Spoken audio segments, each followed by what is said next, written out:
There is a sound that still lives in the rock of the Sierra Nevada mountains if you know how to listen for it in this calm history. It is not wind and it is not water. It is the echo of 10,000 hammers striking steel over and over through summers so hot men fainted where they stood, and winters so cold entire camps vanished beneath snow that fell for weeks without stopping. Somewhere beneath the modern highways of Nevada, Utah, and California, there are still nails, spikes, and bones for a project so large, so reckless, and so improbable that when it was first proposed, most people in Washington simply laughed. This is the story of how the United States built the impossible, a true piece of American history. Not a war, not a monument, a railroad. One that stretched from the Missouri River all the way to the Pacific Ocean, across deserts no wagon train wanted to cross, and mountains no engineer believed could be tunneled through. It would connect a nation that had just torn itself apart in civil war, and in doing so, it would quietly reshape the entire idea of what America was. So settle in, let your shoulders relax. This is a long sleep story, the kind that unfolds slowly, like a train pulling out of a station before it gathers speed. There is no need to remember every name or every date. Just let this relaxing history carry you, the way the rails once carried settlers, dreamers, and desperate men westward into the unknown. To understand why this railroad mattered so much, you have to go back to a time before it existed at all. A time when California felt less like a part of the country and more like a distant rumor. In the 1850s, if you wanted to travel from New York to San Francisco, you had three choices, and none of them were good. You could sail around the entire tip of South America, around Cape Horn, a journey that could take 5 or 6 months and carried genuine risk of shipwreck in brutal southern seas. You could take a ship partway, cross the disease-ridden jungles of Panama on foot or by mule, and catch another ship on the other side, hoping you didn't catch yellow fever or cholera along the way. Or you could go overland in a wagon across 2,000 miles of prairie, desert, and mountain, at the mercy of weather, terrain, and sometimes violence, a trip that took 4 to 6 months if everything went right, and could easily kill you if it didn't. Now imagine trying to run a country like that. California had become a state in 1850, largely because of the gold rush that had flooded it with prospectors just 2 years earlier. But officially, California might as well have been on the moon. Letters took weeks to arrive. News took even longer. If war broke out on the East Coast, California would find out about it a month later. If California needed help from the federal government, help might not come until the crisis had already passed. There were people who understood, decades before it happened, that a railroad connecting the two coasts wasn't just convenient, it was necessary. As early as the 1830s and 40s, visionaries and promoters had proposed the idea, but it seemed almost like science fiction.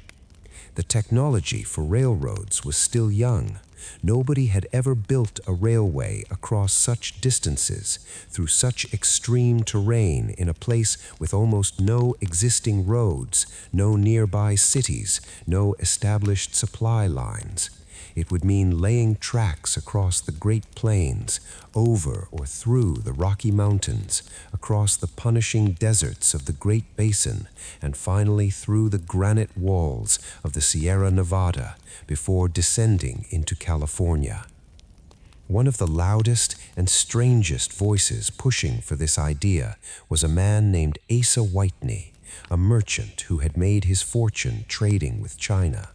Whitney became almost obsessed with the concept of a transcontinental railroad, believing it would make America the crossroads of world trade between Europe and Asia. He spent years traveling the country, giving speeches, printing pamphlets, practically begging Congress to fund a survey. Many people thought he was a fanatic. Some thought he was simply eccentric, a man chasing a fantasy that the technology and the terrain would never allow. But Whitney kept pushing, and slowly the idea rooted in enough minds that people began to take it seriously, even if only as a distant future possibility. Then came the debate that almost stopped the whole idea before it started, a debate that had nothing to do with mountains or deserts and everything to do with slavery. By the 1850s, the United States was a country splitting apart at the seams over the question of whether slavery would allow to expand into new territories. Every decision, every piece of legislation, every new state was viewed through the lens of this single poisonous question, and a railroad connecting the two coasts, it turned out, was no exception. The problem was simple to state, but almost impossible to solve. Where should the railroad start? If it began in a northern city like Chicago, southern states feared it would help settle the northern and western territories with free state settlers, tipping the political balance further away from the slave-holding South. If it began in a southern city, northern states feared the opposite. Congress spent years arguing, commissioning surveys, and debating possible routes without ever reaching an agreement. Several different paths were studied in detail, stretching across northern, central, and southern latitudes, each backed by politicians with their own regional interests. The country could not agree on a single line across a map, because the map itself had become a battlefield for a much larger war that was quietly building in the background. That larger war finally arrived in 1861, and in one of the strange ironies of history, it was the Civil War, the very conflict tearing the country in half, that finally made the Transcontinental Railroad possible. With the southern states seceding and their representatives no longer sitting in Congress, the political deadlock over the railroad's route simply disappeared. There was no one left to argue for a southern route. The path was now quite literally open for a northern and central route to be chosen without political resistance. President Abraham Lincoln, a man who had once worked as a lawyer for railroad companies before entering politics, understood the strategic and economic value of connecting the coasts. In 1862, in the middle of the bloodiest war the country had ever fought, Lincoln signed the Pacific Railroad Act. It was an extraordinary decision, almost strange in its timing. Here was a nation spending enormous resources fighting itself, and yet it was also committing itself to an enormous, unprecedented infrastructure project, one that would take years and consume staggering amounts of money, labor, and material. The Pacific Railroad Act created two companies to carry out this work. The Union Pacific Railroad would begin building westward from Omaha, Nebraska, near the Missouri River. The Central Pacific Railroad would begin building eastward from Sacramento, California. The two companies would race toward each other across more than 1,800 miles of largely unmapped, unsettled, and often hostile terrain. And wherever their tracks met, that would be the point where America's two halves quite literally joined together. To help finance this staggering undertaking, the government offered the railroad companies enormous incentives. For every mile of track laid, the companies would receive government bonds along with large grants of land on either side of the track, land that could later be sold to settlers, farmers, and future towns. The more track that was laid, the more land and money the companies received. This created an almost frantic incentive to build as quickly as possible, sometimes at the expense of quality or safety. But it also created the financial fuel needed to attempt something this ambitious in the first place. Now, if you pictured this project as simply two teams laying track across empty land, you would be missing almost everything interesting about it. The truth is that the two companies faced wildly different challenges, and their stories deserve to be told almost separately, because the difficulties each side encountered were shaped entirely by geography, and geography in this story was often the real villain. Let's begin with the Central Pacific Railroad working eastward out of Sacramento, because their challenge in some ways was the most dramatic. Almost immediately after leaving the warm valleys of central California, the Central Pacific's route ran straight into the Sierra Nevada mountains, one of the most formidable mountain ranges in North America. These were not gentle hills, these were granite peaks rising thousands of feet, covered in snow for much of the year, with almost no natural passes gentle enough for a railroad grade. The chief engineer of the Central Pacific, a man named Theodore Judah, had spent years surveying these mountains obsessively, on foot and on horseback, searching for a path that could actually work. Judah became so consumed by this dream that people nicknamed him Crazy Judah, convinced that no railroad could ever cross such terrain.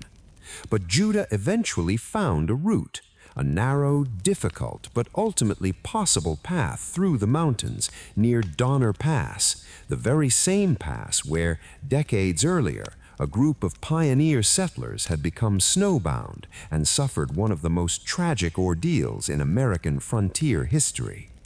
It was a haunting reminder of just how deadly these mountains could be, even to people who were only trying to cross them once, let alone build a permanent railway through them. The financial backing for the Central Pacific came from a group of 4 Sacramento businessmen who would later become known, somewhat sarcastically, as the Big Four. There was Leland Stanford, a grocer turned governor of California, who would later found a university that still bears his name today. There was Collis Huntington, a hardware merchant with a sharp mind for finance and negotiation. There was Charles Crocker, a large, forceful man who would take direct charge of overseeing the actual construction, driving his workforce with relentless determination. These 4 men were not railroad engineers. They were merchants and businessmen who saw an enormous opportunity, both in the government incentives being offered and in the long-term value of controlling transportation into and out of California. They invested their own money, secured loans, and committed themselves to a project that many financial experts of the time considered a near-certain disaster. And in the beginning, disaster seemed like a very real possibility. One of the earliest and most persistent problems the Central Pacific faced wasn't the mountains at all. It was finding enough workers willing to do this brutal, dangerous labor. California in the 1860s was still deeply shaped by the after effects of the gold rush, and many able-bodied men who might have worked on a railroad crew were instead still chasing the dream of striking it rich in the gold fields, or had already moved on to other opportunities entirely. Labor was scarce, wages had to be high to attract anyone at all, and even then workers would often quit after only a few weeks, unable to endure the grueling conditions of blasting through solid granite, one exhausting section at a time. It was Charles Crocker who eventually proposed a solution that would change the entire course of the project. and indeed change the demographic future of the American West itself. Crocker suggested hiring Chinese immigrant laborers, many of whom had originally come to California during the gold rush years and were now working in mining, agriculture, or domestic labor throughout the state. At first, many people, including some of Crocker's own business partners, were deeply skeptical. Chinese laborers were widely viewed, quite unfairly, as too physically small or too unaccustomed to hard labor to handle such punishing work. Crocker reportedly responded to these doubts by pointing out, quite simply, that the Chinese had built the Great Wall, one of the most massive construction projects in human history, and that there was no reason to believe they couldn't handle laying railroad track. The first small groups of Chinese workers hired by the Central Pacific proved themselves almost immediately, working with discipline, endurance, and remarkable skill. Word spread, and soon the company began actively recruiting far more Chinese laborers, eventually bringing over workers directly from southern China, particularly from the Guangdong region, through labor agents and shipping companies. By the time construction reached its peak, Chinese laborers made up the overwhelming majority of the Central Pacific's workforce, numbering in the thousands, doing some of the most dangerous and physically demanding work of the entire project. Their contribution to this railroad's construction cannot be overstated, and their story deserves to be remembered in full detail, because what they accomplished, often with shockingly little recognition or protection at the time, remains one of the most remarkable feats of labor and engineering in American history. As construction crews pushed higher into the Sierra Nevada, the terrain grew ever more unforgiving. In certain sections, the mountainside was simply too steep and too solid for workers to stand on while drilling or blasting. Chinese laborers were lowered down cliff faces in woven wicker baskets suspended by ropes hundreds of feet over jagged rock, where they would drill holes into the granite, pack them with explosive black powder, light the fuse, and then desperately signal to be pulled back up before the blast went off beneath them. It is difficult to imagine the sheer nerve this required, performing such precise, dangerous work while literally hanging in mid-air over a mountainside, trusting ropes and pulleys operated by men above who could not always react quickly enough if something went wrong. Winters in the Sierra Nevada brought an entirely different kind of danger. Snowfall in these mountains could be almost unimaginable by modern standards, with some accounts describing snow accumulations of over 30 feet in the harshest years. Entire work camps were sometimes buried beneath the snowdrifts, and workers built extensive networks of tunnels beneath the snow simply to move between their living quarters, work sites, and supply areas, essentially living underground for months at a time during the worst of the winter season.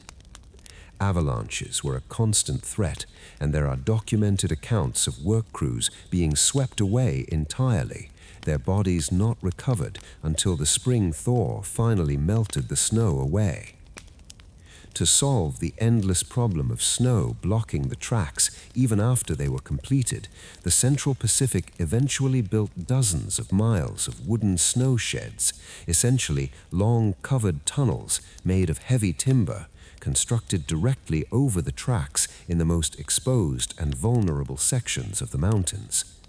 These structures were massive engineering projects in their own right, requiring enormous amounts of lumber and labor, but they were necessary to keep the railroad operational once winter set in, protecting the tracks from snow accumulation and avalanches that would otherwise have buried the line for months at a time. Progress through the mountains was agonizingly slow. In some of the hardest sections, particularly through solid granite, crews might advance only a few inches in an entire day of grueling labor. The most difficult single obstacle was a feature that came to be known as Summit Tunnel, a passage that had to be blasted directly through solid granite at the highest point of the entire route. Workers approached this tunnel from both ends simultaneously, working inward toward each other, while also sinking a vertical shaft from above so that crews could work outward from the middle as well, effectively attacking the mountain from 3 directions at once just to speed up the process even slightly. It still took well over a year of continuous labor to complete this single tunnel. Meanwhile, far to the east, the Union Pacific Railroad faced an entirely different set of challenges as it pushed westward out of Omaha. Their early terrain was flatter and easier, the wide open plains of Nebraska offering relatively gentle grades for laying track. But easier terrain brought its own problems. Progress across the plains was fast, sometimes astonishingly fast by the standards of the time. But this speed brought the Union Pacific into direct and often violent conflict with the Native American nations whose ancestral lands the railroad was now cutting directly through. For the Plains tribes, including the Cheyenne, Sioux, and Arapaho, among others, the railroad represented something far more threatening than simply a new form of transportation passing through their territory. It represented the arrival of an unstoppable wave of settlement, one that would soon bring more soldiers, more settlers, and the deliberate destruction of the buffalo herds that these nations depended on for their entire way of life. Conflicts erupted along the construction route, with attacks on survey crews, construction workers, and the railroad's own supply trains. The Union Pacific began employing armed guards to protect its workers, and the United States Army increased its presence throughout the region, specifically to protect the railroad's progress, a military commitment that would have lasting and often tragic consequences for the native nations of the Great Plains in the decades that followed.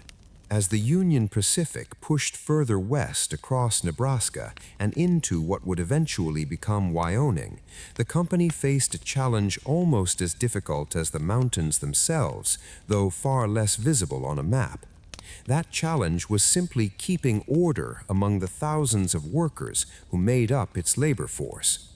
Unlike the Central Pacific, which relied heavily on Chinese immigrant labor, the Union Pacific's workforce was made up largely of Irish immigrants, many of whom had come to America fleeing famine and poverty back home, along with Civil War veterans from both the Union and Confederate armies who found themselves without work once the fighting ended, and a mix of other laborers drawn by the promise of steady wages. This was a rough, hard-living crew, and the temporary towns that sprang up along the advancing rail line to service them earned a nickname that has survived in American slang ever since: Hell on Wheels. These were not real towns in any permanent sense. They were portable settlements, collections of tents, saloons, gambling halls, and makeshift buildings that would appear almost overnight wherever the railhead currently stood, then get dismantled and moved further west as construction advanced, only to be rebuilt again at the next stopping point. Inside these temporary towns, gambling, heavy drinking, and violence were common, and the workers, having spent brutal weeks laying track under a blazing sun or through freezing wind, would often spend their hard-earned wages recklessly the moment payday arrived. Some accounts from the era describe murders occurring with almost startling regularity in these rough camps, disputes settled with fists, knives, or revolvers, with little in the way of formal law enforcement to intervene. And yet, despite this chaotic, sometimes lawless environment, the actual work of laying track continued forward with remarkable, almost mechanical efficiency. The Union Pacific developed a system of construction that was, in its own way, just as impressive as any engineering feat accomplished by the Central Pacific in the mountains. Long supply trains would follow immediately behind the advancing railhead, carrying rails, wooden ties, spikes, and all the other materials needed for construction. teams of workers organized with almost military precision would move in a coordinated wave. First, the graders leveling the roadbed ahead, then teams laying wooden ties across the roadbed, then teams placing the iron rails atop the ties, and finally, teams driving spikes to secure everything in place, all while supply wagons kept pace just behind them, ensuring the supply of materials never stopped. On particularly good days, when the terrain was flat and cooperative, this system allowed the Union Pacific to lay an astonishing amount of track, sometimes several miles in a single day, a pace that would have seemed utterly impossible to railroad builders back east only a decade earlier. This speed, however, sometimes came at the cost of quality.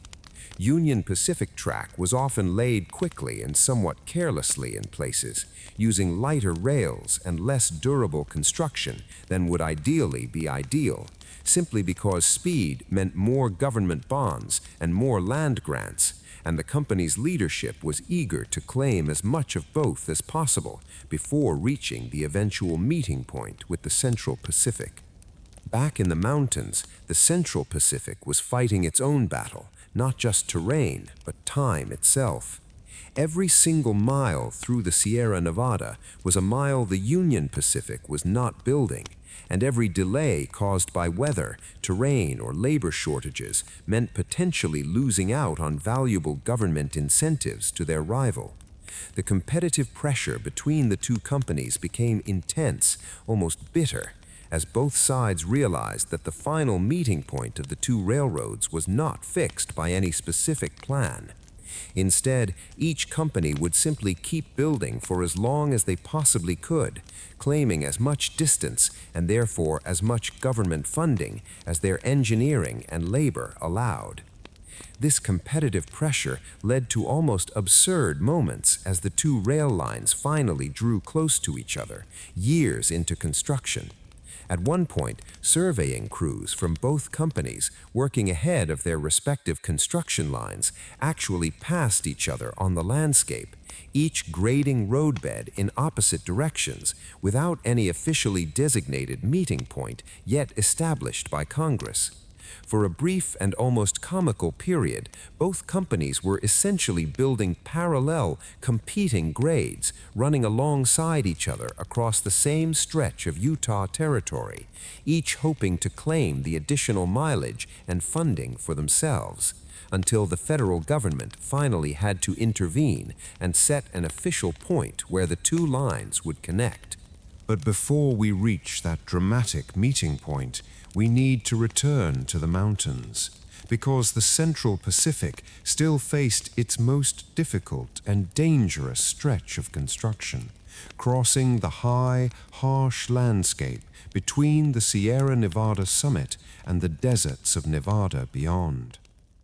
Once the Central Pacific workers finally broke through the summit tunnel, after more than a year of grueling labor through solid granite, the character of the work began to shift. The extreme technical difficulty of tunneling through mountain rock gave way to a different kind of challenge: sheer distance and isolation. Beyond the mountains lay the vast, dry expanse of the Great Basin, a high desert region stretching across most of present-day Nevada, characterized by extreme temperature swings, scarce water sources, and a stark, often beautiful landscape of sagebrush, dry lake beds, and distant mountain ranges shimmering in the heat. Here, the challenge for Chinese laborers and their Central Pacific supervisors was less about blasting through rock and more about simple logistics on an enormous scale. Water had to be hauled in for both the workers and the horses and mules used throughout construction. Every piece of lumber, since the desert offered almost no trees suitable for railroad ties, had to be transported vast distances, often shipped by sea around Cape Horn from the forests of the Pacific Northwest or even from the eastern United States, then hauled inland by wagon or by the rail line itself as it slowly extended. The sheer scale of material logistics required to keep construction moving across hundreds of miles of desert was staggering, requiring careful planning and near constant coordination among suppliers, shippers, and construction crews spread across enormous distances. Despite these challenges, once free of the technical difficulties of the mountains, the Central Pacific's pace across the desert accelerated dramatically. Chinese laborers, now highly experienced after years of brutal mountain work, moved with remarkable efficiency across the flatter desert terrain.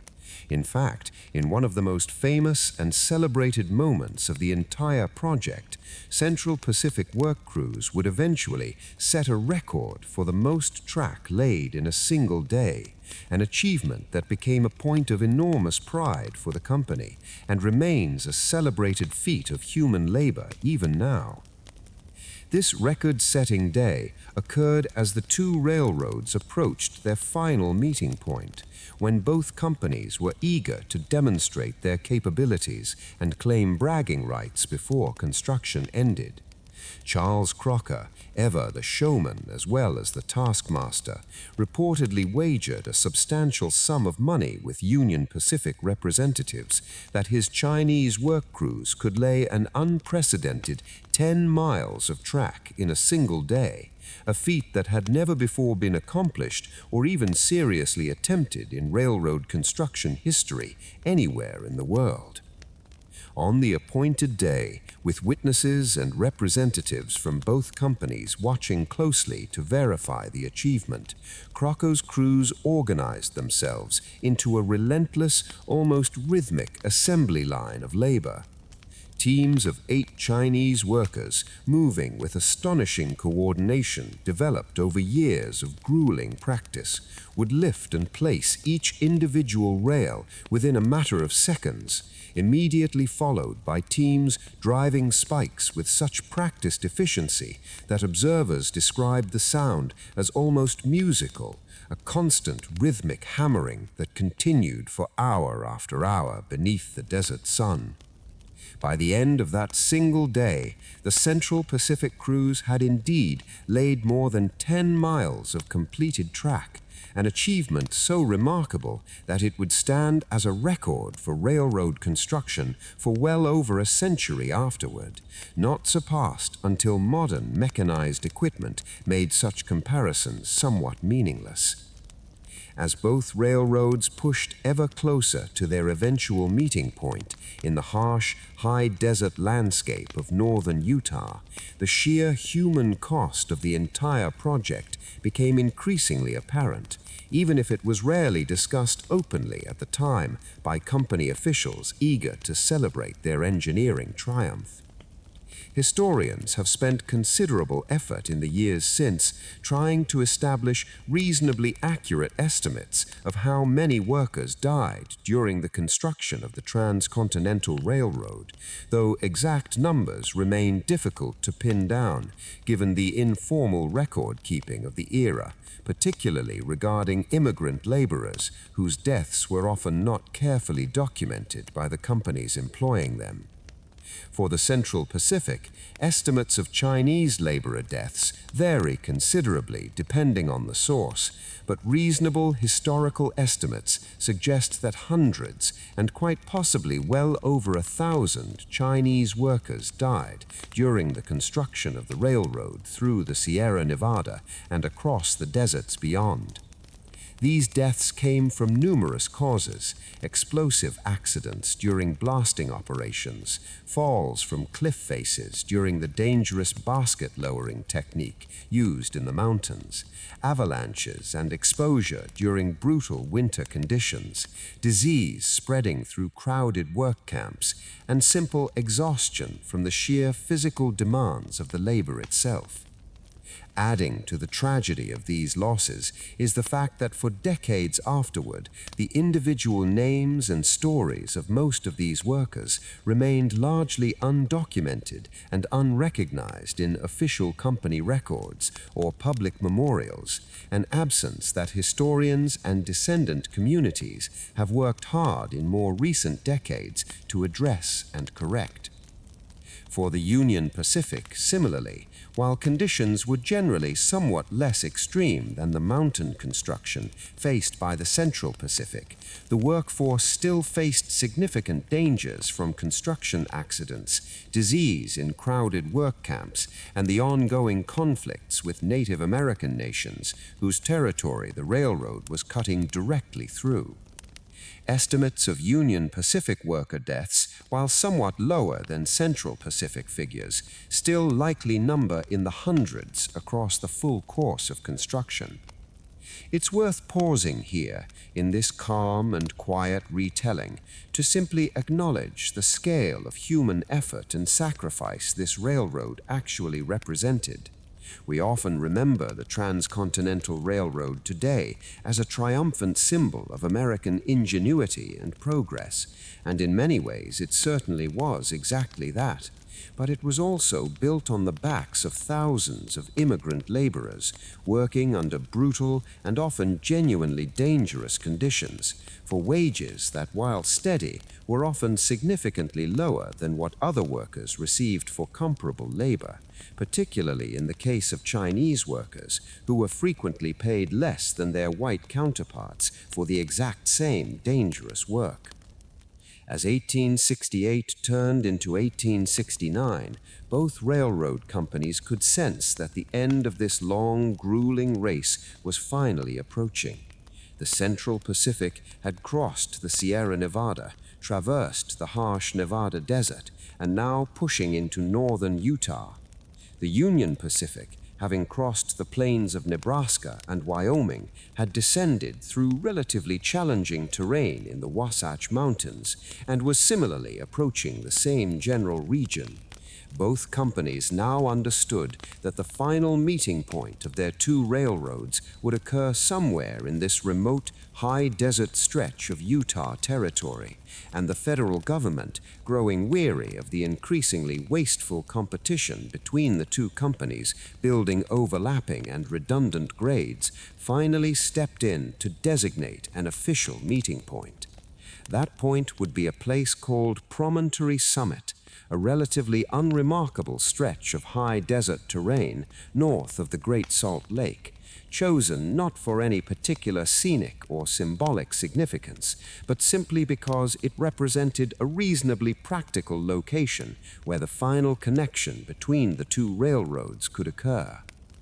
As the actual date of completion approached in the spring of 1869, word began to spread across the country that something historic was about to happen. Newspapers throughout the United States had been following the progress of both railroads for years, printing regular updates on their advancement, their competition, and their remarkable feats of engineering. Now, as the final connection point drew near, public anticipation began building toward what many people sensed would be a genuinely historic moment, one that would symbolically bind the entire nation together from coast to coast for the very first time in his history, a moment fit for any bedtime story about the making of a nation. Plans began forming for an elaborate ceremony to mark this final connection, one that would involve dignitaries from both companies, representatives from the federal government, and even a specially prepared ceremonial spike made of gold intended to be driven into the final tie connecting the two railroads as a symbolic gesture marking the completion of this extraordinary project. Telegraph lines were arranged to carry news of the ceremony instantly across the entire country the moment it occurred, allowing Americans from New York to San Francisco to essentially witness this historic moment together, even from thousands of miles away, through the marvel of instant telegraph communication.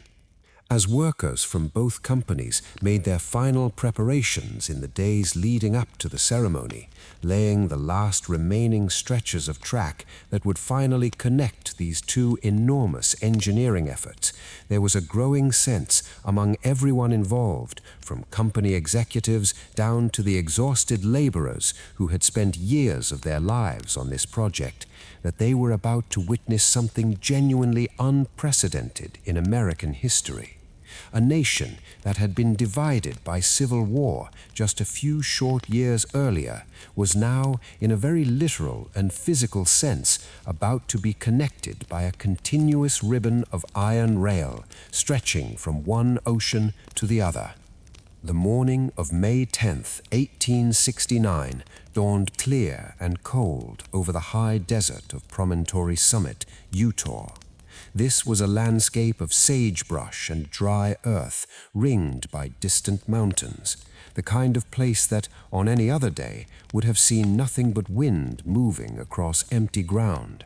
But on this particular morning, the emptiness was filled with people, noise, and anticipation unlike anything this remote stretch of desert had ever witnessed before or would likely witness again.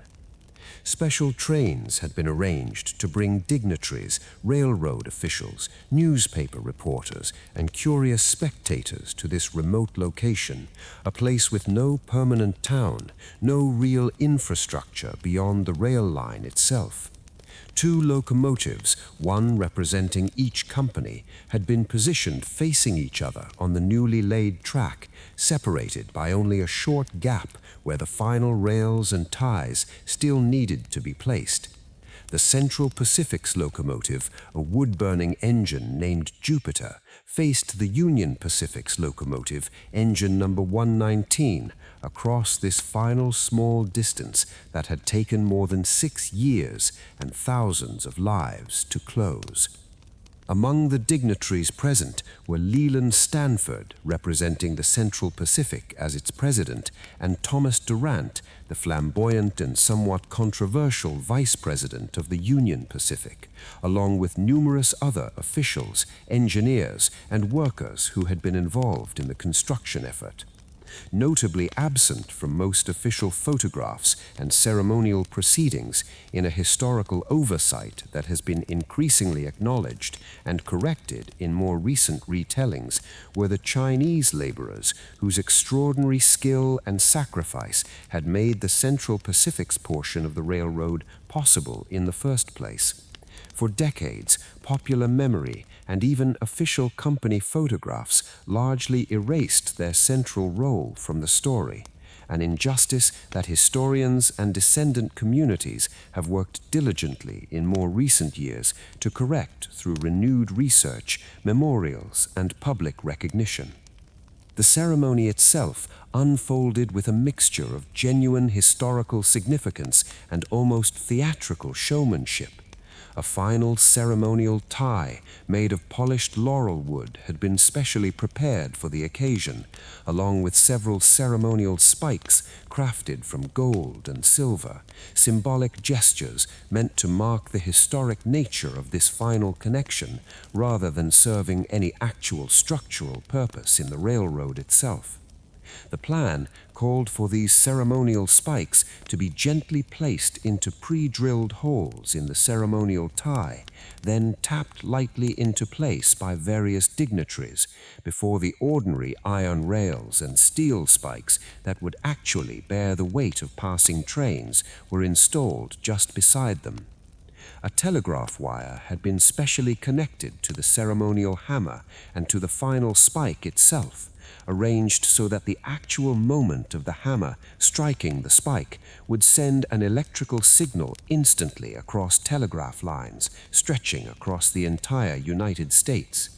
This meant that in a truly remarkable demonstration of contemporary technology, people gathered in cities from San Francisco to New York and virtually everywhere in between would essentially witness this historic moment in real time, hearing the news within moments of the actual event occurring in this remote Utah desert.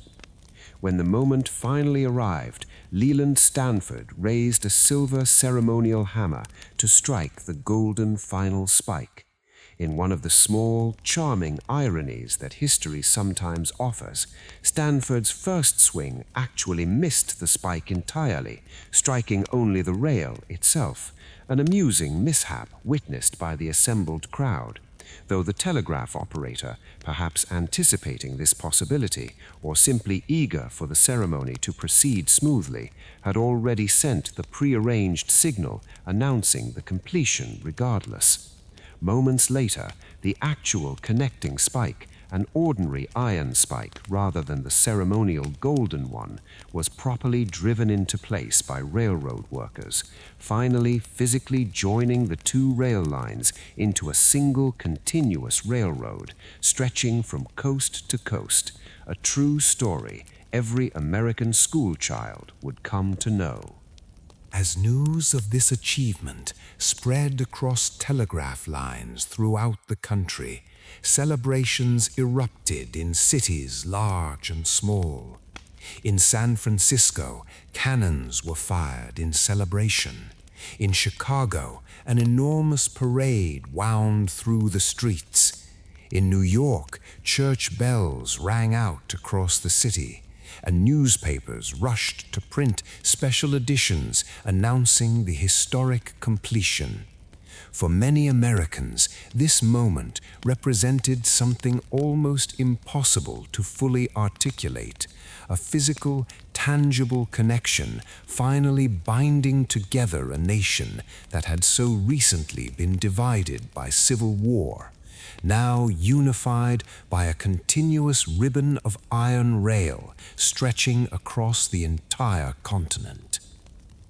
The practical effects of this achievement became apparent almost immediately, transforming travel and commerce across the United States in ways that would have seemed like pure fantasy just a decade earlier. Before the Transcontinental Railroad, a journey from the East Coast to California could take 4 to 6 months by wagon train, or several months by sea around South America. After the railroad's completion, that same journey could be accomplished in approximately 1 week, an almost unimaginable reduction in travel time that fundamentally reshaped how Americans thought about distance, geography, and the possibilities of westward expansion. This dramatic reduction in travel time had immediate and far-reaching economic consequences throughout the country. Goods that had previously been prohibitively expensive to transport across the continent due to the enormous time and cost involved in overland or sea transportation could now be shipped relatively quickly and affordably by rail. This opened up entirely new economic possibilities for California's agricultural industry, allowing fresh produce, wine, and other perishable goods to reach eastern markets in a matter of days rather than months, transforming California from a relatively isolated frontier region into a major agricultural and economic powerhouse, deeply integrated into the broader national economy. Similarly, manufactured goods from eastern factories could now reach western markets far more quickly and affordably, fueling rapid economic development throughout the previously sparse and underdeveloped territories along the railroad's route. Towns and cities began springing up along the rail line almost immediately, some growing from nothing into substantial settlements within just a few short years, as the railroad brought not just goods and passengers, but also mail, news, and the general infrastructure of connected civilization to regions that had previously been remote frontier wilderness. The railroad also dramatically accelerated the pace of westward settlement throughout the American frontier, as the substantial land grants given to the railroad companies were subsequently sold to settlers, farmers, and land speculators eager to establish new communities along this newly accessible transportation corridor.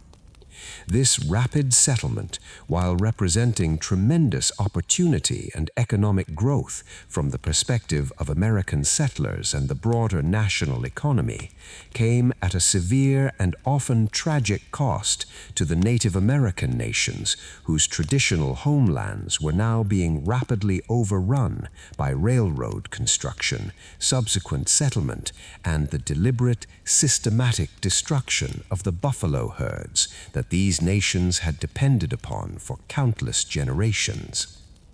The buffalo, once numbering in the tens of millions across the Great Plains, were hunted to near extinction within just a few decades following the railroad's completion,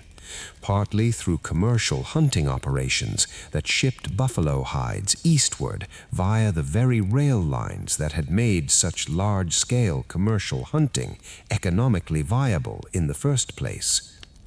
This devastating decline in buffalo populations represented not simply an ecological catastrophe, but a deliberate and devastating blow to the economic and cultural survival of native Indian nations, who found their traditional way of life increasingly impossible to sustain, as their primary source of food, clothing, shelter, and cultural identity disappeared with shocking speed.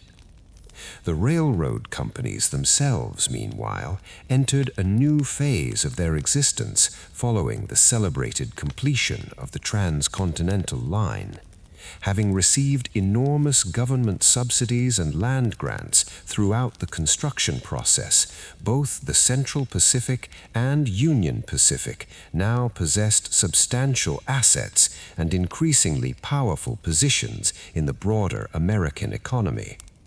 The Big Four behind the Central Pacific, Leland Stanford, Collis Huntington, Mark Hopkins, and Charles Crocker, would go on to become some of the wealthiest and most politically influential businessmen in California history, eventually expanding their railroad empire to include the Southern Pacific Railroad, which would come to dominate transportation throughout much of the American West for decades to come.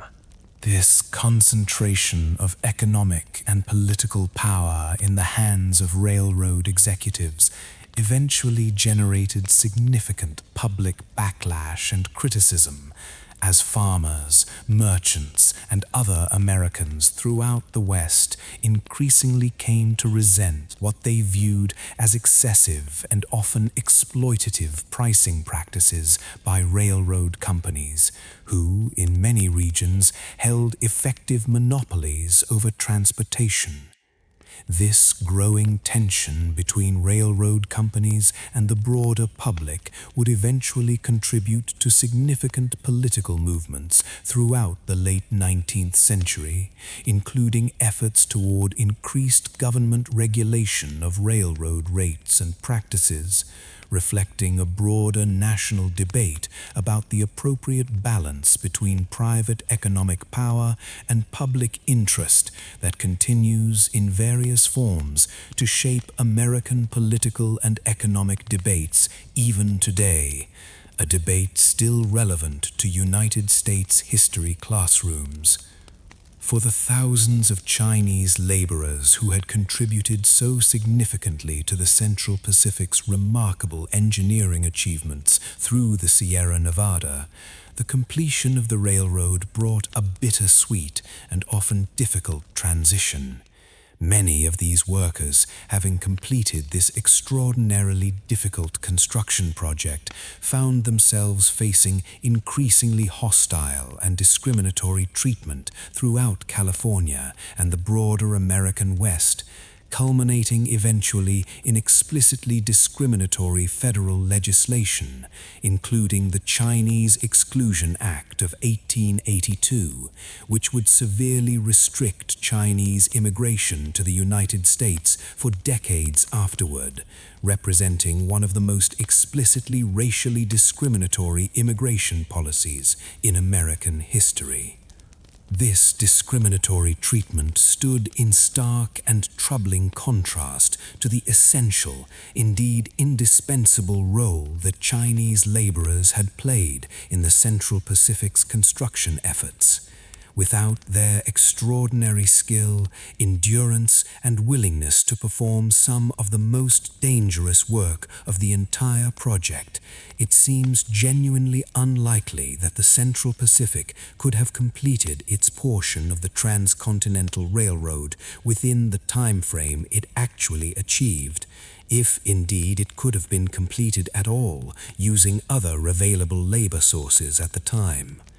This uncomfortable historical irony, celebrating a monumental achievement while simultaneously erasing and then actively discriminating against many of the people most responsible for that achievement, represents one of the more troubling aspects of this otherwise remarkable story, one that modern historians and descendant communities continue working to address through renewed research, public recognition, and memorial efforts. In the years and decades following the Transcontinental Railroad's completion, the broader American railroad network continued expanding at a truly remarkable pace, eventually crisscrossing virtually the entire country with an intricate web of rail lines connecting cities, towns, and rural communities throughout every region. This continued railroad expansion would fundamentally reshape American economic geography, determining which cities would grow into major metropolitan centers and which would remain small, isolated communities, based largely on their proximity to and connection with this rapidly expanding rail network. The original transcontinental route itself would continue operating and evolving throughout subsequent decades, undergoing numerous improvements, rerouting efforts, and infrastructure upgrades as railroad technology continued advancing. Interestingly, the specific location of Promontory Summit itself, the actual site of that historic 1869 ceremony, was eventually bypassed by a more direct rail route built across the Great Salt Lake itself in the early 20th century, causing the original ceremonial site to gradually fade into relative obscurity for several decades, its rails eventually removed entirely for scrap metal during World War II, before renewed historical interest eventually led to the site's restoration and preservation as a National Historic Site, complete with working replica locomotives that continue operating for visitors today, much like a scene straight out of a history documentary. Let's slow down for a moment and look more closely at some of the individual human stories woven throughout this enormous engineering achievement, because behind every mile of track, every tunnel blasted through solid granite, and every ceremonial spike driven into desert soil, there were countless individual lives, struggles, and small moments of triumph that rarely make it into the broader historical narrative, the kind of quiet detail that makes this an ideal history for sleep. Consider, for instance, the story of Theodore Judah, the engineer whose obsessive dedication to finding a viable route through the Sierra Nevada mountains had originally made the entire Central Pacific project possible in the first place. Judah had spent years of his life surveying these mountains, often at considerable personal risk, hiking through remote wilderness, climbing steep granite slopes, and enduring harsh weather conditions, all in pursuit of finding a railroad route that most experienced engineers of his time considered simply impossible. His nickname, Crazy Judah, reflected the genuine skepticism that many contemporaries held toward his seemingly impossible vision. Tragically, Judah would not live to see his vision fully realized. After helping secure the initial financial backing and beginning construction with the Big Four, Judah increasingly found himself in conflict with his business partners over questions of construction costs, quality standards, and overall management of the project. Frustrated by these growing disputes, Judah traveled to New York in 1863, seeking alternative financial backing that might allow him to buy out his increasingly difficult business partners and regain full control over the railroad's construction according to his own engineering standards and vision. Tragically, during this journey, traveling via the Isthmus of Panama route that was still commonly used at the time, Judah contracted yellow fever, a serious and often fatal disease common throughout the tropical regions of Central America during this era. He died shortly after arriving in New York at just 37 years old, never living to see even the earliest stages of actual mountain construction on the railroad line that his surveying work had made possible. It remains history's quieter tragedy that the man most responsible for identifying a viable route through the Sierra Nevada never lived to witness trains actually traveling along that very route. Then there is the remarkable and often overlooked story of the Chinese laborers themselves, individuals whose names, in the vast majority of cases, were never carefully recorded by the Central Pacific Railroad Company during the construction period. This absence of detailed records has made it particularly challenging for modern historians to reconstruct the individual experiences and personal stories of these workers with the same level of detail available for many of the European American engineers, executives, and officials involved in the project. Despite these historical gaps, we do know certain broader details about the experiences of these Chinese laborers that help illuminate their remarkable contribution to this engineering achievement.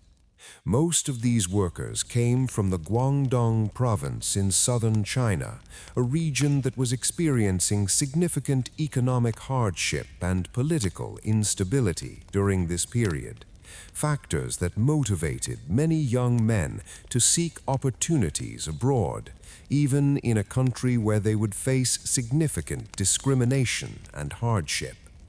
Many arrived in the United States through labor recruitment networks organized by Chinese merchants and labor agents, often traveling initially to San Francisco before being transported to railroad work sites throughout California and Nevada. Life in the Chinese labor camps along the Central Pacific's construction route was organized quite differently from the camps used by European American and Irish immigrant workers on the Union Pacific side. Chinese workers often organized themselves according to traditional social structures from their home villages in China, maintaining distinct cultural practices, dietary preferences, and social organization, even while performing this extraordinarily demanding physical labor far from home. Interestingly, historical accounts suggest that Chinese workers often maintained notably better health throughout the construction process compared to some other workers, likely due to certain cultural practices, including boiling drinking water, which inadvertently provided protection against waterborne diseases that sometimes affected other work camps where such practices were less common. Despite performing some of the most dangerous and physically demanding work throughout the entire construction project, Chinese laborers were typically paid significantly less than white workers performing comparable labor, and were initially required to provide their own food and lodging expenses from their wages, unlike white workers, who often received these provisions included as part of their compensation. This wage disparity eventually led to one of the more significant, though often overlooked, labor actions of the entire construction period. In June of 1867, an estimated several thousand Chinese workers organized and conducted a substantial strike, demanding wage increases and improved working conditions, including reduced working hours and an end to the practice of physically punishing workers who failed to meet daily labor quotas. This represented an extraordinarily bold action for immigrant workers in this era, particularly given the isolated, remote locations where they were working, far from any meaningful legal protections or support networks.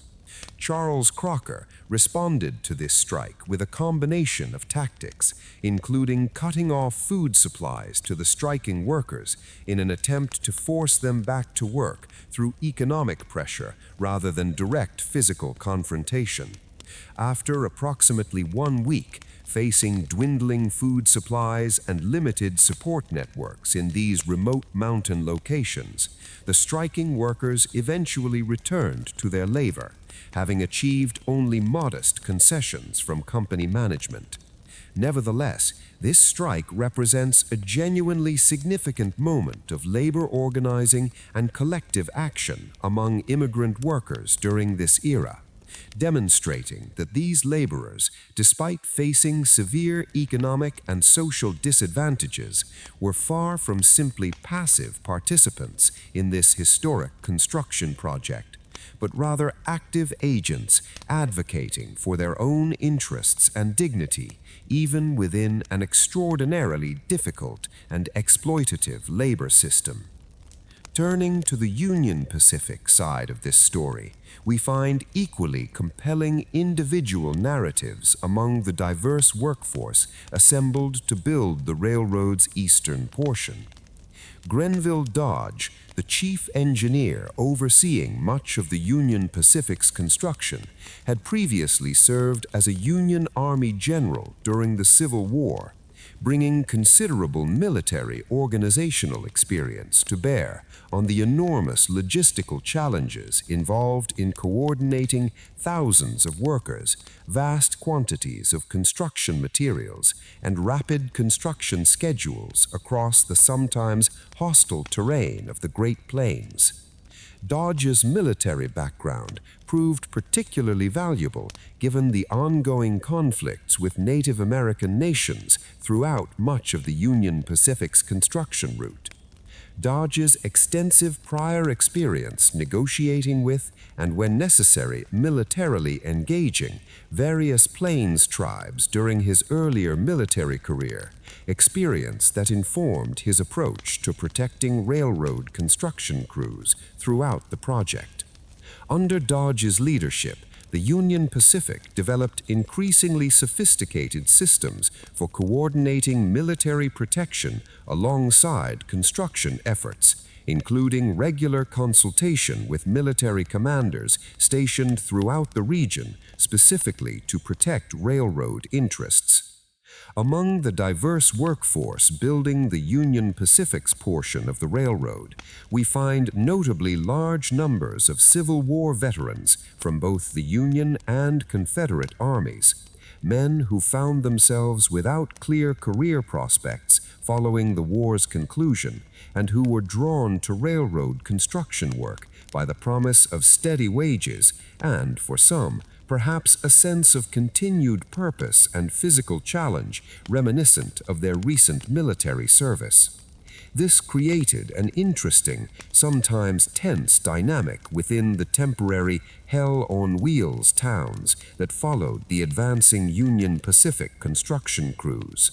One particularly notable figure from this period was Union Pacific's chief supply and logistics coordinator,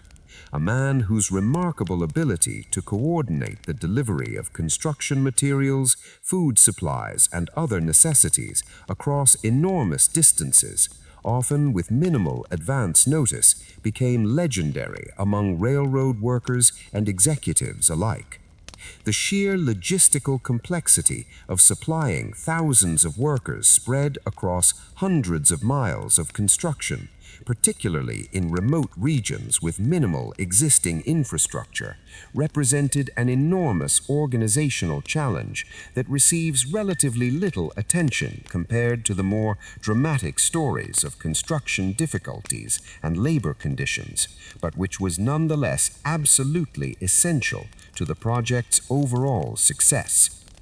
We should also spend some time considering the broader technological innovations and engineering advances that emerged from this massive construction project. Innovations that would go on to influence railroad construction and civil engineering practices throughout the United States for decades afterward. For instance, the Central Pacific's engineers and workers pioneered increasingly sophisticated uses of nitroglycerin, a powerful and extremely dangerous explosive that had only recently been developed and was still poorly understood in terms of safe handling and storage practices. Nitroglycerin proved considerably more powerful than traditional black powder explosives for blasting through solid granite, significantly accelerating construction progress, but its use also introduced substantial additional danger, given the explosive's notorious instability and tendency toward unpredictable, spontaneous detonation under certain conditions, particularly temperature fluctuations or physical disturbance during transport and handling. Several serious accidents throughout the construction period resulted directly from nitroglycerin's notorious properties, including incidents where the explosive detonated unexpectedly during transport or storage, causing significant casualties among construction workers. Despite these serious risks, the substantial gains in construction speed that nitroglycerin provided meant that Central Pacific engineers continued incorporating this dangerous explosive into their construction techniques throughout much of the mountain tunneling process, ultimately deciding that speed advantages outweighed the additional risks involved. A calculation that, viewed from our modern perspective with considerably stronger workplace safety standards, seems like a genuinely troubling reflection of the era's general attitude toward worker safety and risk management. The broader legacy of the Transcontinental Railroad extends considerably beyond simply the immediate economic and transportation benefits it provided throughout the late 19th century. This massive engineering achievement fundamentally transformed how Americans conceptualize their own country, shifting popular understanding of the United States from a collection of relatively separate regional identities, loosely connected through slow, difficult overland or sea travel, toward an increasingly unified national identity built around the idea of a country genuinely connected from coast to coast, both physically through this new rail infrastructure and psychologically through the shared sense of national achievement that this remarkable engineering triumph represented. This shift in national identity and self-conception would prove particularly significant during the following decades, as the United States continued expanding westward, incorporating additional territories and eventually additional states throughout the American West, largely facilitated by the transportation infrastructure and economic development that the Transcontinental Railroad had initially made possible. The railroad essentially provided the physical and economic foundation upon which subsequent westward expansion and development could occur at a substantially accelerated pace compared to what would have been possible relying solely on earlier transportation methods. Furthermore, the Transcontinental Railroad's remarkable success helped establish important precedents regarding federal government involvement in major infrastructure projects, demonstrating that ambitious public-private partnerships combining substantial government financial support and land grants with private company management and execution could successfully accomplish infrastructure projects of a scale and complexity that neither government agencies nor private companies could likely have achieved entirely independently. This model of public-private infrastructure partnership would go on to influence numerous subsequent major infrastructure projects throughout American history, from later railroad expansions to eventually highway systems, and even into more modern infrastructure development approaches used throughout the 20th and 21st centuries. As we consider the broader historical significance of this remarkable engineering achievement, it's worth pausing to reflect on just how quickly public perception and memory of the Transcontinental Railroad's construction began shifting even shortly after its completion. Within just a few years of the historic 1869 ceremony at Promontory Summit, popular narratives celebrating this achievement increasingly emphasized the triumph of American engineering ingenuity and determination, while gradually minimizing or entirely erasing the crucial contributions and severe hardships experienced by the thousands of Chinese, Irish, and other immigrant laborers whose extraordinary efforts had actually made this achievement physically possible in the first place. This selective historical memory persisted for remarkably long periods throughout American popular culture and even formal educational curricula, with many textbook accounts throughout much of the 20th century providing only minimal acknowledgement of the essential role played by Chinese laborers in particular, despite their being responsible for performing the most difficult and dangerous portions of the entire construction project through the Sierra Nevada mountains. It has really only been within more recent decades, through dedicated historical research efforts, along with advocacy from Chinese American community organizations and descendant groups, that this historical imbalance has begun receiving more appropriate recognition and correction within broader American historical narratives and educational materials. As the decades following 1869 unfolded, the Transcontinental Railroad continued exerting an influence on American life that extended far beyond its original purpose of simply connecting two coastlines. It's worth taking a slow, careful look at how this single engineering achievement rippled outward across generations, touching nearly every aspect of how the United States would grow, govern itself, and understand its own identity as a nation. One of the most immediate and lasting effects involved the standardization of time itself throughout the United States.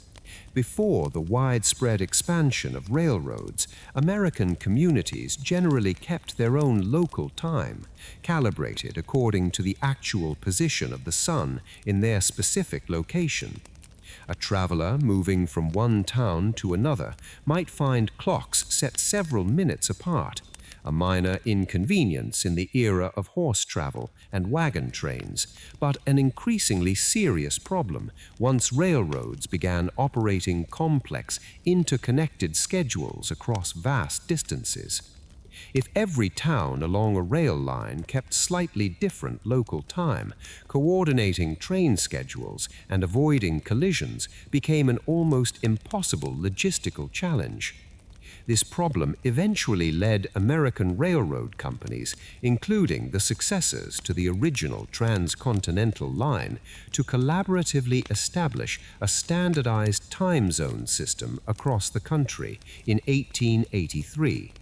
A system that divided the United States into 4 primary zones, each maintaining a consistent, standardized time throughout its region. This railroad-driven innovation would later be formally adopted by the federal government and remains, in modified form, the same basic time zone system Americans use today, a quiet but genuinely significant legacy of railroad expansion that most people rarely consider when they simply glance at a clock. The railroad's influence extended deeply into the settlement patterns and economic development of numerous towns and cities throughout the American West as well. Communities that found themselves fortunate enough to be located along major rail lines often experienced rapid population growth and economic development as the railroad brought increased commerce, new residents, and improved access to goods and services from throughout the rest of the country. Conversely, towns that were bypassed by railroad construction, sometimes due to simple geographical circumstances or occasionally due to more complicated financial negotiations between local boosters and railroad companies, frequently found themselves gradually declining in population and economic relevance as nearby rail-connected communities grew increasingly dominant. This pattern created a genuinely fascinating, if sometimes troubling, dynamic throughout the American West, where the seemingly simple decision of exactly where to route a railroad line could determine which small frontier settlements would eventually grow into substantial cities and which would slowly fade into obscurity or disappear entirely. Several notable American cities throughout the West, including Cheyenne in Wyoming and various communities throughout Nevada and Utah, owe much of their initial growth and development directly to their fortunate positioning along this historic transcontinental route. The railroad also played an absolutely crucial role in facilitating the continued westward expansion of American settlement throughout the remaining decades of the 19th century, a process that, while representing tremendous opportunity from the perspective of American settlers and the broader national economy, simultaneously represented a period of profound displacement, hardship, and cultural destruction for Native American nations throughout the American West. The substantial land grants provided to railroad companies as part of their original government subsidies were often sold to settlers at relatively affordable prices, actively encouraging rapid agricultural settlement throughout previously sparse territories, land that had, of course, originally belonged to and been inhabited by various Native American nations for countless generations before this rapid settlement occurred. This settlement pattern, combined with the deliberate near extinction of buffalo populations throughout the Great Plains and the ongoing military conflicts between the United States government and various Plains tribes throughout this period, contributed to a series of increasingly restrictive treaties and forced relocations that dramatically reduced the traditional territories available to Native American nations throughout the American West. The Transcontinental Railroad, while certainly not solely responsible for this broader, deeply troubling historical process, nevertheless played a significant accelerating role, providing the transportation infrastructure and economic incentives that made rapid westward settlement and the resulting displacement of native peoples considerably more feasible and financially attractive than it would otherwise have been. Turning to more purely economic considerations, the Transcontinental Railroad's completion helped establish the United States as an increasingly unified national market, allowing goods, capital, and labor to move considerably more freely and efficiently across the entire country than had previously been possible. This increased economic integration contributed significantly to United States history's remarkable industrial and economic growth throughout the following decades, helping establish the foundation for the country's eventual emergence as one of the world's leading industrial and economic powers by the early 20th century. However, this same economic integration and the substantial political and financial power that railroad companies accumulated throughout this period eventually generated significant public concern and political backlash, as many Americans, particularly farmers and small business owners throughout the American West and Midwest, increasingly felt exploited by what they perceived as excessive and unfair pricing practices from railroad companies who, in many regions, held effective monopolies over available transportation options. This growing tension eventually contributed to significant political movements throughout the late 19th century, including the populist movement, which specifically advocated for increased government regulation of railroad rates and practices, along with broader efforts towards addressing the concentration of economic power among large corporations throughout this period of rapid industrial expansion. These political movements eventually contributed to significant regulatory legislation, including the establishment of the Interstate Commerce Commission in 1887,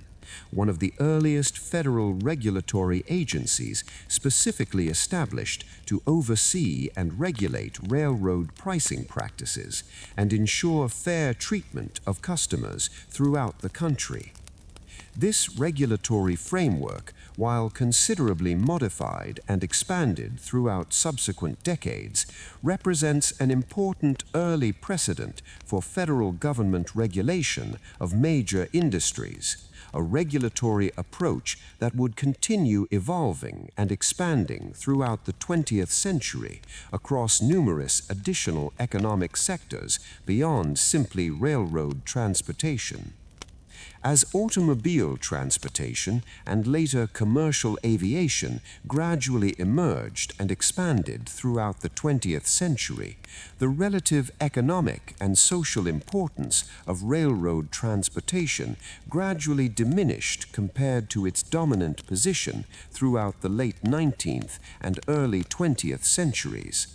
Nevertheless, railroad infrastructure, including significant portions of the original transcontinental route and its subsequent expansions, continued playing an important role in American commercial transportation throughout the 20th century and remains genuinely significant even today, particularly for transporting heavy freight across long distances in a manner that remains considerably more fuel-efficient and cost-effective compared to equivalent long-distance truck transportation. The historical memory and cultural significance of the Transcontinental Railroad has also continued evolving throughout the decades following its completion, reflecting broader changes in how Americans understand and interpret their own national history. Throughout much of the late 19th and early 20th centuries, popular historical narratives regarding the Transcontinental Railroad tended to emphasize triumphant themes of American ingenuity, determination, and technological progress, often minimizing or entirely omitting the significant human costs and troubling ethical complexities involved in the project's actual construction and broader historical context. This more complete historical understanding has gradually found its way into museum exhibits, historical monuments, and educational curricula throughout the United States in recent decades. The Golden Spike National Historic Site, located at the original Promontory Summit location in Utah, has increasingly incorporated more comprehensive historical interpretation regarding the essential contributions of Chinese laborers throughout its exhibits and educational programming, helping ensure that visitors gain a more complete understanding of exactly whose labor and sacrifice actually made this historic engineering achievement. Similarly, various historical organizations and academic institutions throughout California have increasingly focused research efforts specifically on documenting and preserving the individual stories and experiences of Chinese railroad workers, efforts that have gradually helped recover at least some of the historical details and personal narratives that were largely lost or ignored during the original construction period and its immediate aftermath. These ongoing research efforts represent an important, if admittedly incomplete, attempt to address the historical erasure that Chinese laborers experienced despite their absolutely essential role in this remarkable engineering achievement. As we bring this long, winding historical journey to its conclusion, it's worth taking a moment to simply sit with the full scope and complexity of what the Transcontinental Railroad actually represents within the broader American historical narrative. This was, without question, a genuinely remarkable engineering and organizational achievement, one that successfully connected an enormous, geographically diverse country through nearly 1,800 miles of railroad track, constructed across some of the most challenging terrain imaginable, completed in a remarkably compressed time frame of just over 6 years, using construction techniques and technologies that were often being developed and refined in real time as the project progressed. This achievement fundamentally transformed American transportation, commerce, and westward expansion, contributing significantly to the United States' subsequent emergence as a major industrial and economic power throughout the following decades. It also, quite literally, provided a physical, tangible connection between the eastern and western portions of a country that had, just a few short years earlier, been violently divided by civil war,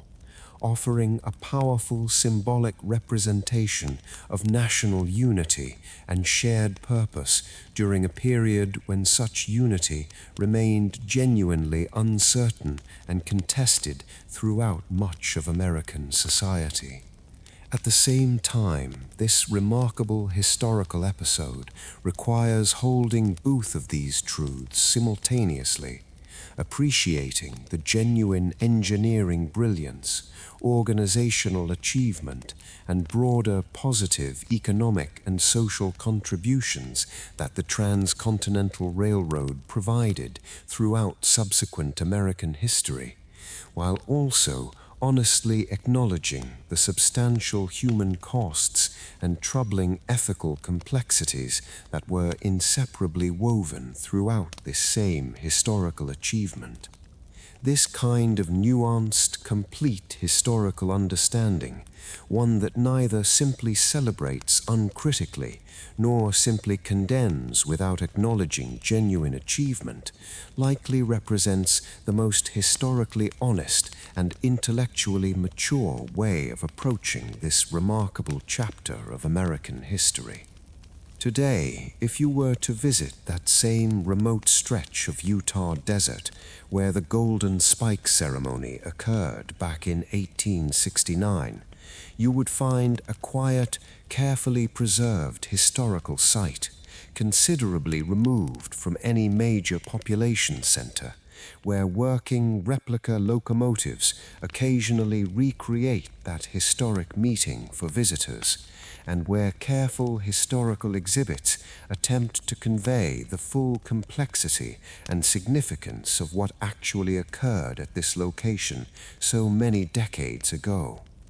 Standing at this quiet desert location today, it can be genuinely difficult to fully appreciate the extraordinary scale of human effort, sacrifice, ambition, and achievement that this remote, unassuming landscape actually represents within the broader sweep of American history. The wind still moves across this same high desert landscape, much as it always has, carrying with it, if you allow yourself a moment of quiet reflection, perhaps some faint echo of those 10,000 hammers striking steel, the countless individual voices calling instructions across mountain cliffsides and desert flats, the celebratory cannons and church bells that rang out across the entire country upon news of this achievement finally reaching telegraph wires stretching from coast to coast, and the quieter, less celebrated stories of struggle, sacrifice, and resilience among the thousands of immigrant laborers whose extraordinary efforts made this whole remarkable achievement genuinely possible in the first place. And perhaps that's the most fitting way to close this long, winding historical journey, not with grand pronouncements or simple, uncomplicated celebration, but with a quiet, thoughtful appreciation for just how much genuine human effort, sacrifice, and complicated history lies beneath even our most celebrated national achievements, resting quietly beneath the desert soil and mountain granite, waiting patiently for those willing to listen closely enough to hear it.